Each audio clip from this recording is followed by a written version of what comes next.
ಕೃಷಿ ವಿಜ್ಞಾನ. ನಾವು ಈ ಸಲ ಸರಿಯಾದ ಸಮಯಕ್ಕೆ ಹಾಕುವುದು ಆಗಲಿಲ್ಲ. ಹಾಗಾಗಿ ಕಡಲೆ ಬೆಳವಣಿಗೆಯಲ್ಲಿ ಕುಂಠಿತ ಮತ್ತು ಅದು ಹೆಚ್ಚು ವಿಶಾಲವಾಗಿ ಬಂದಿಲ್ಲ.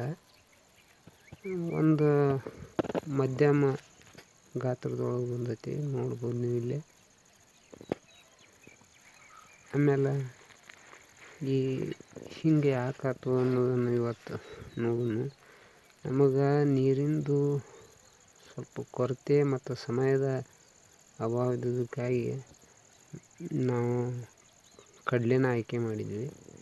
ಈಗ ಕಡಲೆನ ನಾವು ಸಮಯಕ್ಕೆ ಸರಿಯಾಗಿ ಹಾಕೋಕ್ಕಾಗಲಿಲ್ಲ ಅಂದ್ರೆ ಹಿಂಗೆ ಬೆಳವಣಿಗೆ ಒಳಗೆ ಸ್ವಲ್ಪ ಕಡಿಮೆ ಆಕೈತಿ. ಮುಂದೆ ಅದು ಇಳುವರಿನೂ ಕಮ್ಮಿ ಆಗೋ ಚಾನ್ಸಸ್ ಇರ್ತೈತಿ. ಆದ್ರೂ ಇದು ಸುಮಾರು ಒಂದು 30 ದಿವಸದ ಬೆಳೆ.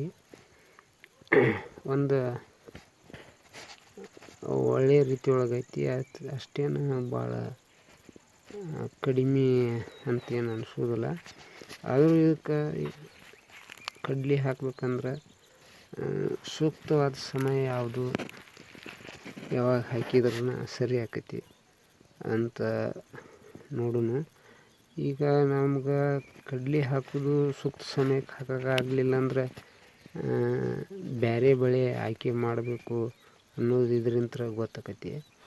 ಈಗ ಇದರ ಸೂಕ್ತ ಸಮಯ ಯಾವುದು ಅಂದ್ರೆ ಅಕ್ಟೋಬರ್ ಮೊದಲನೇ ವಾರದಾಗ ಹಾಕೋಬೇಕು, ಇಲ್ಲಿಕಂದ್ರೆ 2ನೇ ವಾರದಾಗ ಹಾಕೋಬೇಕು. ನಾವೇನು ಮಾಡಿದ್ವಿ, ಡಿಸೆಂಬರ್ 19ಕ್ಕೆ ಹಾಕಿದ್ವಿ. ತುಂಬ ಲೇಟ್ ಆಯ್ತು. ಹೀಗಾಗಿ ಇದ್ರೊಳಗೆ ಬೆಳವಣಿಗೆ ಮತ್ತು ಕುಂಠಿತ ಆಗೈತಿ. ಹಿಂಗೆ ಅದ್ರ ಸಲುವಾಗಿ ಏನು ಮಾಡಬೇಕು ಅಂದ್ರೆ ಅಕ್ಟೋಬರ್ ಮೊದಲನೇ ವಾರದಾಗ ಅಥವಾ 2ನೇ ವಾರದಾಗನ ಹಾಕೊಂಡ್ಬಿಟ್ರೆ ಕಡ್ಲೆ ಚಲೋ ಬರ್ತೈತಿ. ಯಾಕಂದ್ರೆ ಅದು ಅವಾಗ ಹೆಚ್ಚು ಥಂಡಿ ಜಾಸ್ತಿ ಇರ್ತೈತಿ. ಈ ಥಂಡಿ ದಿನದಾಗ ಶೀತ ವಾತಾವರಣ ಬೇಕು. ಥಂಡಿ ದಿನದಾಗನ ಸರಿಯಾಗಿ ಬೆಳೆಯೋದು. ಇಲ್ಲಿಲ್ಲ ಅಂದ್ರೆ ಕೀಟ ಬಾಧೆ ಜಾಸ್ತಿ ಆಕೈತಿ. ಥಂಡಿ ಇತ್ತಂದ್ರೆ ಕೀಟ ಬಾಧೆ ಕಡಿಮೆ ಆಕೈತಿ. ಮತ್ತು ಇದನ್ನು ಹೆಚ್ಚು ನಮ್ಮ ಭಾರತದೊಳಗೆ ಕಡ್ಲೆ ಬೆಳೆ ಮಧ್ಯಪ್ರದೇಶ ಮತ್ತು ಉತ್ತರ ಪ್ರದೇಶ, ಕರ್ನಾಟಕ, ಮಹಾರಾಷ್ಟ್ರ, ರಾಜಸ್ಥಾನ, ಬಿಹಾರ ರಾಜ್ಯದೊಳಗೆ ಹೆಚ್ಚು ಬೆಳಿತಾರೆ. ಕಡ್ಲೆ ಉತ್ಪಾದನೆ 92% ಈ ರಾಜ್ಯದಿಂದನೇ ಬರ್ತೈತಿ. ಈ ಬೆಳೆಗೆ ಹೆಚ್ಚು ಶೀತ ವಾತಾವರಣ ಬೇಕಂತಾಗ ಹೇಳಿದ್ನಿಲ್ಲ.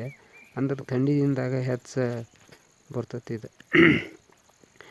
ಈಗ ನಾವು ಚಲೋತಂಗ ಬೆಳ್ಕೋಬೇಕಂದ್ರೆ ನಾಟಿ ಮಾಡುವಂಥ ಸಮಯದಾಗ ಅಂದ್ರೆ ಬಿತ್ತುವಂಥ ಸಮಯದೊಳಗೆ ಒಂದು 50 ಕಿಲೋ DAP, ಒಂದು ಪೊಟ್ಯಾಶ್ ಒಂದು 15 ಕಿಲೋ ಕೊಡ್ಬೇಕಾಕತಿ. ಅದಾದ ನಂತರ ಒಂದು ಹೆಚ್ಚು ಕಮ್ಮಿ ನೀರು ಬೆಳೆಗೆ ಭಾಳ ಆದ್ರೂ ಸರಿ ಬರೋದಿಲ್ಲ. ಈ ಗಿಡ ಸಿಕ್ಕಂಗೆ ಬೆಳಿತೈತಿ. ಬೆಳೆದ ಆಮೇಲೆ ಕಾಯಿ ಜಾಸ್ತಿ ಬರೋದು ಕಡಿಮೆ. ಗಿಡ ಭಾಳ ಬೆಳಿತೆ ಅಂದ್ರೆ ಇದಕ್ಕೆ ಕಡಿಮೆ ನೀರಿರುವಂಥವ್ರು ಇದನ್ನು ಹಾಕೋದು ಭಾಳ ಒಳ್ಳೆಯದು. ಕಡಿಮೆ ನೀರಿನೊಳಗೆ ಬೆಳೆಯುವಂಥ ಬೆಳೆ ಕಡ್ಲೆ.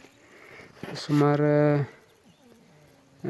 ನಾಟಿ ಮಾಡಿದ ಒಂದು 40ರಿಂದ 45 ದಿನಕ್ಕೆ ಅಥವಾ ಒಂದು ಹೆಚ್ಚು ಕಪ್ಪು ಮಣ್ಣಿನ ನೆಲ ಇತ್ತಂದ್ರೆ 40ರಿಂದ 45 ದಿವ್ಸಕ್ಕೆ ನೀರು ಕೊಡ್ಬೇಕಾಕತಿ. ಮತ್ತು ಇಲ್ಲಿಲ್ಲಂದ್ರೆ ಮಸಾರಿ ನೆಲಗಳದು ಇದ್ರೆ 30 ದಿವ್ಸಕ್ಕೂ ಕೊಟ್ಟರೆ ನಡಿತೈತಿ.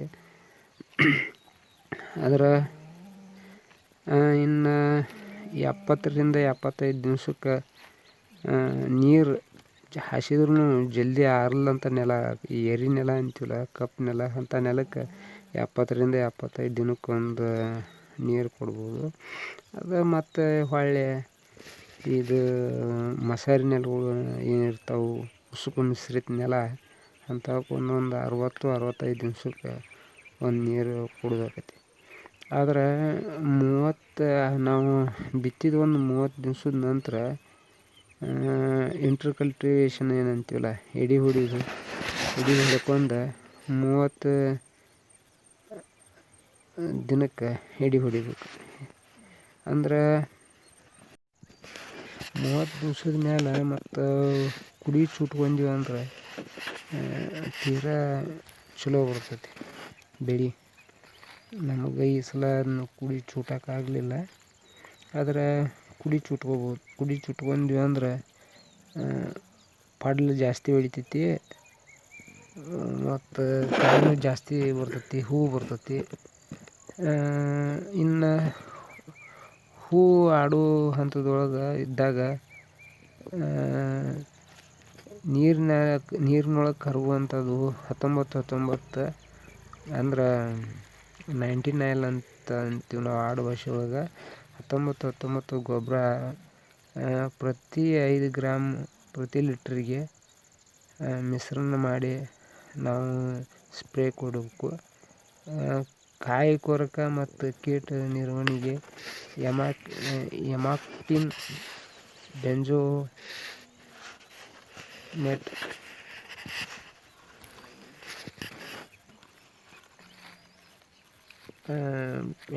ಬೆಂಜೋಮೇಟ್ 0.5 ಗ್ರಾಮ್ 1 ಲೀಟರ್ ನೀರಿಗೆ ಕರಗಿಸಿ ಹಾಕಿ ಸ್ಪ್ರೇ ಕೊಡಬೇಕು.